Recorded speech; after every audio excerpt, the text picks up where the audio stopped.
P M کی طرف سے، یعنی کہ میں کہوں گا اپوزیشن کی طرف سے اور حکومت کی طرف سے، کیسے دیکھتے ہیں کہ یہ اصل میں امتحان اب کس کا ہے؟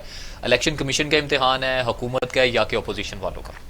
الیکشن کمیشن کا امتحان تو اسی دن شروع ہو گیا تھا جب یہ کیس وہاں فائل ہوا تھا، اور پی ٹی آئی نے کبھی کورٹ کا سہارا لے کر، کبھی کسی چیز کا سہارا لے کر اس کو ڈیلے کرتے رہے، بہت عرصے تک ڈیلے کرتے رہے. پھر انہیں کچھ سوجا کچھ نہیں، انہوں نے نون لیگ پہ بھی اور پیپلز پارٹی پہ بھی ایک کاؤنٹر کیس جو تھا وہ فائل کر دیا.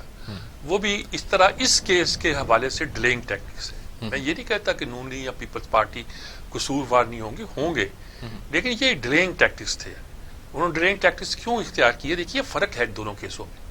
کیس یہ ہے کہ جو یہ کیس ہے یہ ان کے پارٹی کے ایک فاؤنڈنگ ممبر نے دائر کیا ہے، جس نے اپنی حیثیت سپریم کورٹ تک، ہائی کورٹ سے منوائی ہے کہ میں فاؤنڈنگ ممبر ہوں، میں پارٹی سے باہر نہیں گیا ہوں، میں نے فنڈ اکٹھا کیا ہے، اندر کی گواہی ہے. آپ یہ ایف آئی آر نہ سمجھیں، آپ سمجھیں کہ وعدہ باف گواہ بن گیا ہے، یہ سمجھ لیں، آپ کچھ کہہ لیجئے، اس نے گواہی دی ہے. دوسری طرف جو کیس ہے وہ آپ کی پارٹی کے ایک بندے نے، پی ٹی آئی کے ایک بندے نے دو پارٹیوں کے خلاف کیا ہے. وہ بھی چلنا چاہیے، اگر ان کے فنڈ میں کچھ چیزیں ہیں ایسی تو وہ آنی چاہیے. اب یہ سہارا کیا لے رہے ہیں؟ کل تک تو یہ تھا، اب یہ کہتے ہیں کہ کوئی ہمارا اگر ایجنٹ نے یہ کام کیا ہے تو بھی ہم تو ذمہ دار نہیں ہیں. سارا قانون یہ بتاتا کہ ایجنٹ ان کے بہاف پہ کام کر رہا ہے، بالکل، اور اصل ذمہ داری انہی کی ہے، انہی کے مقرر کیے ہوئے لوگ ہیں جس کو ایجنٹ کہہ رہے ہیں. یعنی کہ یہ پھنستے ہیں، اور جب یہ پھنستے ہیں تو پھر ان کے پاس رستہ، وہ کہتے ہیں کہ اگر ہم پھنس بھی گئے تو زیادہ سے زیادہ آپ ہمارے فنڈ کانفسکیٹ کر لیں گے، آپ پارٹی تو بین نہیں کر سکتے. اچھا، اس میں کوئی اور بھی نکالتے ہیں کہ پارٹی اس طرح بین ہو سکتی ہے یا آپ کی حکومتیں اس طرح جا سکتی ہیں وغیرہ وغیرہ. وہ ایک پوری بحث ہے. لیکن قصہ یہ ہے کہ بحث تو یہ ہے کہ آپ کو جو پیسے ملے ہیں وہ کہتے ہیں دوہرے شہری ہیں، انہوں نے دے دیے ہوں گے. نہیں، وہ کہتے ہیں کہ آپ کو اسرائیل سورسز سے، انڈین سورسز سے پیسے آئے، بالکل، اور مڈل ایسٹ سے ایسے پیسے آئے ہیں جو کہ ہنڈی کے ذریعے آئے ہیں. احسن اقبال صاحب نے کچھ کیا، وہ میں سنوانا چاہ رہا ہوں آپ کو ناظرین کو. جی پلے کیجیے گا احسن اقبال صاحب کا شارٹ. جی احسن اقبال صاحب کیا کہتے ہیں اس فارن فنڈنگ کے حوالے سے کہ بھارت اسرائیل فنڈنگ ہوتی رہی ہے پی ٹی آئی کو؟ جی پلے کیجیے گا. کہ یہ فیصلے جو پی ٹی آئی سے متعلق ہیں ان کو بھی اسی انداز میں کیا جائے جیسے مسلم لیگ نون کے سینیٹرز کے خلاف کیا گیا تھا، تاکہ لوگوں میں کوئی شبہ نہ پیدا ہو کہ انصاف کے پیمانے مسلم لیگ نون کے لیے اور ہیں، پی ٹی آئی کے لیے اور ہیں. ہم عدلیہ کا احترام کرتے ہیں اور چاہتے ہیں کہ پاکستان کا ہر شہری، چاہے اس کا تعلق کسی جماعت سے ہو، کسی رنگ اور نسل اور مذہب سے ہو، وہ پاکستان کی عدلیہ پر یہ یقین اور اعتماد رکھے کہ عدالت کی نظر میں اور قانون کی نظر میں سب ایک ہے. میں امید کرتا ہوں کہ وہ سارے کیسز جو پی ٹی آئی کے ہیں ان کا بھی نوٹس فوری طور پہ لیا جائے گا. اسی طرح آخر میں ایک اور بات، سجاد میر صاحب، احسن اقبال صاحب تو ویسے بڑے پر امید نظر آتے ہیں، مگر دوسری جانب فاروق حبیب صاحب کا کیا کہنا، وہ بھی سن لیجئے، پھر آپ کا میں ویو لیتا ہوں، پارٹ آف ویو. جی پلے کیجیے گا. پارٹیز آرڈر 2002 شک 13 کا قانون بھی یہ کہتا ہے کہ آپ نے اپنے اکاؤنٹ میں آئے آمدن اخراجات کے ذرائع آپ نے بتانے ہیں. آپ نے اس کی رسیدیں جو ہے وہ الیکشن کمیشن کو دکھانی ہے. اور ضیاء الحق کی گود میں بیٹھ کے سیاست کر رہے تھے تو اس وقت انہوں نے اسامہ بن لادن سے ان سے $10 ملین لیے تھے بے نظیر کے خلاف عدم اعتماد لانے کے لیے. یہ آج بڑے کس منہ سے اسرائیل اور بھارت کی بات کرتے ہیں، کس منہ سے بات کرتے ہیں؟ چوری اور سینہ تابڑ توڑ حملے تو جاری ہیں. بات یہ ہے کہ یہ فاروق حبیب ایک بڑے مجاہد آدمی ہے اور سمجھدار آدمی بھی ہے. ان کو بیچاروں کو، پرانے جو پی ٹی آئی کے لوگ ہیں، ان کو اسی کام پہ لگایا ہوا ہے. اگر پارٹی ان کا احترام کرتی تو یہ وزیر ہوتے. ان کو پارلیمنٹ سیکٹر بنایا ہوا ہے. وزیر و وزارتیں اپنے لوگوں کو کچھ کسی زلفی بخاری وغیرہ کو سونپ دی گئی ہیں جو الیکٹڈ بھی نہیں ہیں. تو قصہ یہ ہے کہ یہ سارے لوگ جو ہے بیچارے لگے ہوئے ہیں اس طریقے سے پارٹی کو سیو کیا جائے. یہ کاؤنٹر کیس کی بات کر رہے ہیں جو انہوں نے جوابی کیس کر رکھا ہے. اچھا، اپوزیشن اتنی پر امید کیوں نظر آتی ہے اس کیس میں؟ نہیں، پر امید نظر آتی ہے کہ یہ اس بات میں کوئی شک نہیں ان کو نظر آتا کہ وہ جو بندہ بیٹھا ہوا ہے وہ پیچھے پڑا ہوا ہے، وہ اندر کا بھیدی ہے، وہ سب کچھ بتاتا ہے کہ پیسہ باہر سے آئی. وہ کہتا ہے یہ 23 اکاؤنٹ تھے، وہ اکاؤنٹ نکالے. اسٹیٹ بینک کہتی ہے اسٹیٹ ہم بینک، یہ ہاں۔ اکاؤنٹ دے نہیں سکتے کیونکہ ہم پہ پارٹی کا دباؤ ہے، الیکشن کمیشن بھی وہ کچھ اس میں مدد نہیں کر رہا، تو یہ کچھ تو ہے جس کی پردہ داری ہے، اس لیے ان کا خیال ہے کہ اچھا، لیکن مسئلہ یہ ہے کہ وہ اس میں اس بات کو اس طرح استعمال کرنا چاہتے ہیں. دیکھیں وہ بھی اس بات پہ لگے ہوئے ہیں کہ یہ انہوں نے غیر ملکی لابی نے ان کو لانچ کیا پاکستان میں. ہمیں جوائن کیا خالد رانجھا صاحب، ماہر قانون ہے. جی خالد رانجھا صاحب، ان کے بارے میں کہنا ہی کہ نام ہی کافی ہے والی بات ہے. ہمارے قانون تو ہے ہی. السلام علیکم خالد رانجھا صاحب. آج کس کی کھڑی اتار رہے ہیں؟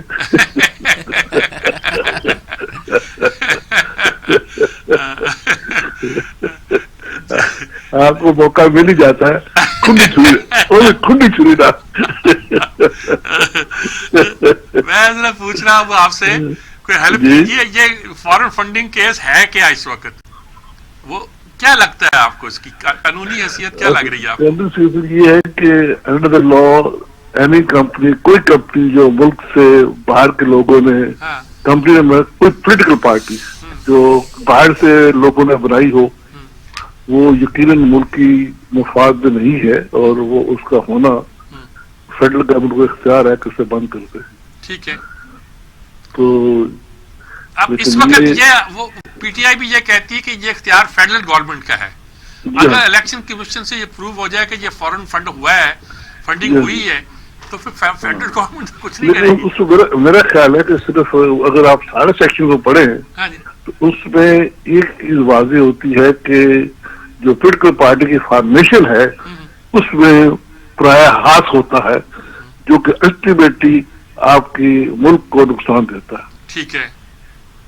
تو اس میں صرف فورن فنڈنگ نہیں، اس کی جو فارمیشن ہے اس پہ بھی سوال نشان آتا ہے. کیا لگتا ہے آپ کو کیا ہو سکتا ہے اس سارے کیس کا؟ میں ایک تو آپ ہمیشہ ایسے موقع پہ اپنی رائے دیتے ہیں اور وہ بڑی فائق ہوتی ہے. آپ کو آپ کے ساتھوں سے میں یہ کہوں گا کہ امیر صاحب یہ میسج دیں کہ سیاسی معاملات میں عدالت کو مداخلت نہیں کرنی چاہیے. مسئلہ حل نہیں ہوتا اور عدالت کا وقار بجو ہوتا ہے. یہ ٹھیک بات ہے، ٹھیک بات ہے. لیکن عدالت سے نیچے اگر الیکشن کمیشن تک جایا جائے تو کوئی حرج تو نہیں ہے. وہ ٹھیک ہے، وہ ایڈمنسٹریٹو باڈی ہے. ہم تو کہتے ہیں کہ الیکشن کمیشن میں جج ہونا نہیں چاہیے. ہاں ٹھیک ٹھیک. وہ تو ایک کاسٹ سائی ایڈمنسٹریٹو باڈی ہے اور ان کا وہ سیاسی سوچ رکھتے ہیں، لیکن جو عدلیہ کو انوالو کرتے ہیں. اور ہمیشہ ہم نے نہیں، تاریخ بتاتی ہے کہ حکمرانوں نے ہمیشہ عدلیہ کو استعمال کیا ہے ہر دور میں. تو ہم اس کیس کو دیکھ کر یہ براڈ شیٹ کا جو کیس چل رہا ہے، چکر چل کے کیا لگتا ہے کہ ہم اپنے ملک کو کدھر لے جا رہے ہیں؟ یہ کوئی نہ حکومت کی بات کر رہا ہوں، نہ اپوزیشن کی بات کر رہا ہوں، نہ اسٹیبلشمنٹ کی بات کر رہا ہوں. میں سمجھتا ہوں کہ ہم ایک اچھے ٹریک پہ نہیں ہیں جس میں ملک کی بقا کی بات ہو سکتی ہے. ہماری جو ساخت ہے، ابھی آپ کو ہوائی جہاز پکڑی انہوں نے، اگر آپ کی ساخت اچھی ہوتی تو شاید یہ کام کبھی نہ ہوتا. تو ہم اپنی ساخت کو خراب کرتے ہیں، اس سے اجتناب کرنا چاہیے. یہ تو سارے جو واقعات ہو رہے ہیں، سعودی عرب ہم سے پیسے واپس مانگ رہا ہے، ملیشیا ہمارا جہاز پکڑ رہا ہے، یہ دنیا بھر میں ہم نے اپنی جسے کہتے ہیں نا فلاں پتہ یہ کنگڑا ہو گیا ہے. ہم لوگ وجود ذہنی طور پہ ایٹمی طاقت ہونے کے باوجود ہم لوگ وہ اسٹرینتھ نہیں رکھتے انٹرنیشنل پیٹرن پہ جو ایک ایٹمی طاقت کو ہونی چاہیے. تو ہم میں سے ہر بندہ دوسرے کو غدار نہیں کہتا. ٹھیک بات ہے. تو جب یہ بات ہو تو، اور ایک بات دیکھیں نا، ہم نے ولی خان کی پارٹی کو ہم نے عدالت بند نہیں کرایا تھا. ٹھیک ہے ٹھیک ہے. اور اس کی کیا ریمیفیکیشن ہوئی آپ خود جانتے ہیں. ہاں ٹھیک ہے. تو میں چونکہ آپ کی بات مانی جاتی ہے، سنی جاتی ہے، میں آپ سے گزارش کروں گا ایز اے شہری کہ ان کو میسج دیں کہ یہ جو ہے نا ایسے مسائل عدالت میں نہ لائے جائیں، اور عدالت کو اختیار بھی نہیں ہے کہ پولیٹیکل میٹرز میں انٹرفیئر کرنے کا. تو اب کیا توقع کیا کر رہے ہیں کہ ابھی یہ لوگ سمجھیں گے کہ نہیں سمجھیں گے؟ کیا لگتا ہے؟ میں یہ بات اگر میں ایک عام شہری یہ بات کر رہا ہوں تو وہ تو بڑے بڑے دماغ ہیں جو سپریم کورٹ کے لوگ ہیں، ہائی کورٹ لوگ ہیں، وہ یقیناً اس میں ہاتھ کھینچیں گے کہ ہر بندہ یہ کہتا ہے کہ ایک بڑا مشہور مقولہ ہے pick up your own bird nuts.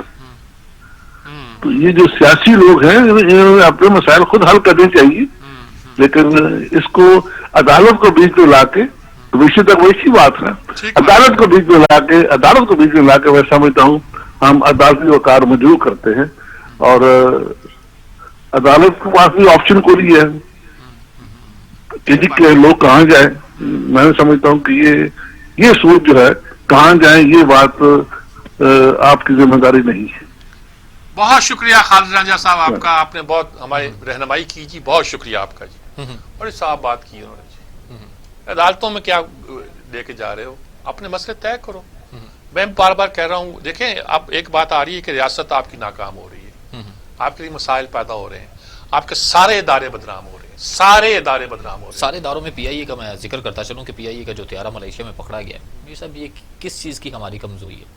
یہ ہماری اپنی ہی کی سامنے آ رہی ہیں. رانجھا صاحب نے ایک بات کی ہے کہ اگر ہماری بے توقیری نہ ہوئی ہوتی، ہماری عزت خراب نہ ہوئی ہوتی، ساکھ کے گڈ ول کی ہماری ساکھ قائم ہوتی، تو آج کوئی ملک اس بات کی مطلب ہمت نہ کرتا، تو میں نہیں کہوں گا اس بات کا سوچتا بھی نہ کہ پاکستان کے طیارے کو روکا جائے. طیارہ تیار کھڑا تھا، مسافر اس میں سوار تھے، اڑان بڑھنے کی بس لمحے درکار تھے کہ آ کے کہہ دیا گیا کہ اتریں جناب. یہ کوئی چھوٹی توہین تو نہیں ہے بالکل. اور ہمارے لوگوں نے کیا کیا، اور مسافروں کو کھانا تک نہیں پوچھا، صرف یہ بتا کے کہ ٹیکنیکل خرابی کی وجہ سے ہم اتر رہے ہیں اور دوسرے جہاز سے روانہ کرنا ہے. ان کو نہ کوئی رہنے کے لیے جگہ دی، نہ کچھ کیا. ابے آپ کچھ کمپنسیٹ کرو، ایک اچھے مہمان نواز کی طرح کام کرو. آپ تو بڑا دعویٰ کیا کرتے تھے کہ ہماری مہمان نوازی دنیا بھر میں مشہور ہے. یہ ہے مہمان نوازی آپ کی؟ آپ کا یہ قومی پرچم بردار جہاز تھا کہ آپ کہتے تھے کہ ہمارا قومی پرچم لے کے فضاؤں میں اڑتا ہے. میں نے اس کا ایڈ لکھا تھا، میں نے آج لکھنے لگا تھا، پھر میں گول کر گیا.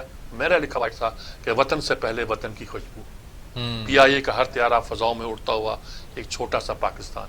یہ پاکستان دیکھتے ہیں ہم، اب تو شاید یہی پاکستان ہے، اور وطن کی خوشبو یہی آئی ہوگی وہاں ان لوگوں کو. اچھا، آپ نے کالم بھی لکھا ریاست فیل ہو گئی ہے، کیا اسی تناظر میں لکھا؟ فیل نہیں ہوگی، میں نے اسی تناظر میں پی آئی کے طیارے میں بارے میں جو ہمارے فنڈز روک لیے گئے، ہمارے کیس خراب ہو گئے، یہ جو براڈ شیٹ کا مسئلہ پیدا ہو گیا، یہ ریکوڈیک کے ہمارے کیس ابھی تک پینڈنگ ہے. رینٹل پاور کا کیس تھا، ترکی نے اس کو سال کی کہ کیا ہم کہاں کھڑے ہیں؟ ہم کیا یہاں تقریریں کر رہے ہیں، یہ شو کر رہے ہیں کہ جس سے دنیا ہمارے اشارے پہ چل رہی ہے، اشارہ ابرو پہ چل رہی ہے. بھائی خدا کا خوف کرو.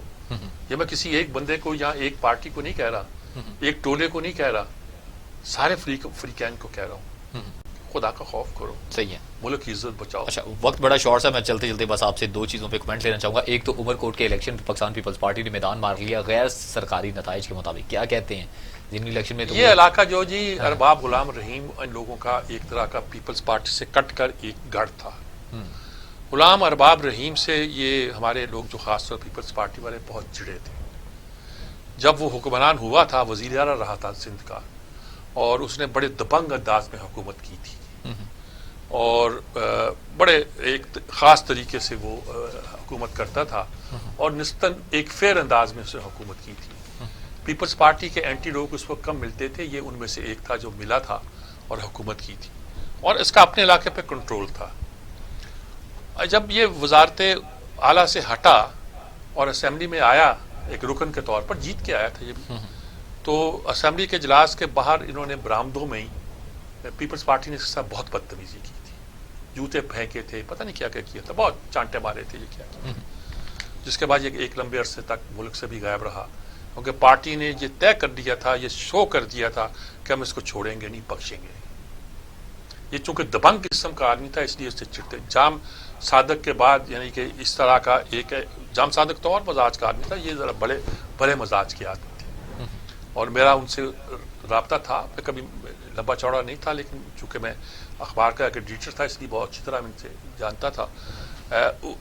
اس کا اثر یہ ہے کہ یہ ایک اب جو الائنس بنا ہے سندھ میں، grand democratic alliance, G D A, اس میں یہ شامل ہے. اور اس میں کوئی شک نہیں کہ اس حلقے میں ان کی طاقت ہے، لیکن پیپلز پارٹی کے بارے میں یہ کہنا کہ وہ اس وقت کوئی بائی الیکشن سندھ میں ہارے گی نہیں، وہ بات غلط نہیں ہے. رولنگ پارٹی ہارا نہیں کرتی، یہ نہیں کہ پیپلز پارٹی نہیں ہارے گی، کوئی رولنگ پارٹی عموماً افورڈ نہیں کرتی کہ وہ ہار جائے. تو الیکشن تو وہ جیت گئے ہیں، لیکن جو بھی ارباب غلام رہے ہیں ان کے وہاں اثرات ہوں گے، وہ تو اب بھی موجود ہوں گے. اور آنے والے دنوں میں انہوں نے پرماننٹلی ایک شخص کو اپنا طرح مخالف بنا دیا تھا. اس رویے کی وجہ سے جو ڈیموکریٹک ہوتے تو آتے کہتے اس کو ہوٹ کرتے اسمبلی کے اندر، صحیح تنگ کرتے، اس کو بات نہ کرنے دیتے. لیکن یہ کہ جوتے چلانا اور پھینکنا اور یہ غلط ایک روایت چل پڑی ہے. جی آخر میں ایک کمنٹ لگا ہوں، سعادت حسن منٹو صاحب کی 66ویں برسی ہے. وقت بڑا شارٹ ہے اس لیے میں مجید امجد کی 3 سطریں صرف پڑھوں گا، نظم ساری یاد ہے مجھے، جی جس میں سے منٹو کا فن بھی نظر آ جائے گا، منٹو کے زندگی بھی نظر آ جائے گی، منٹو زندگی کے بارے میں سوچتا تھا وہ بھی نظر آ جائے گا، اور شاعر ان پر جو تنقید کرنا چاہتا ہے ان کے فن پر اور ان کی زندگی پر، وہ بھی صاف نظر آ جائے گی. 3 لائنوں میں مثال نہیں ملتی دنیا کے لٹریچر میں اس طرح کی 3 لائنوں کی، کہ جب وہ خالی بوتل پھینک کے کہتا ہے، جب وہ خالی بوتل پھینک کے کہتا ہے دنیا تیرا حسن یہی بات صورتی ہے. جب وہ خالی بوتل پھینک کے کہتا ہے دنیا تیرا حسن یہی بات صورتی ہے، دنیا اس کو گھورتی ہے.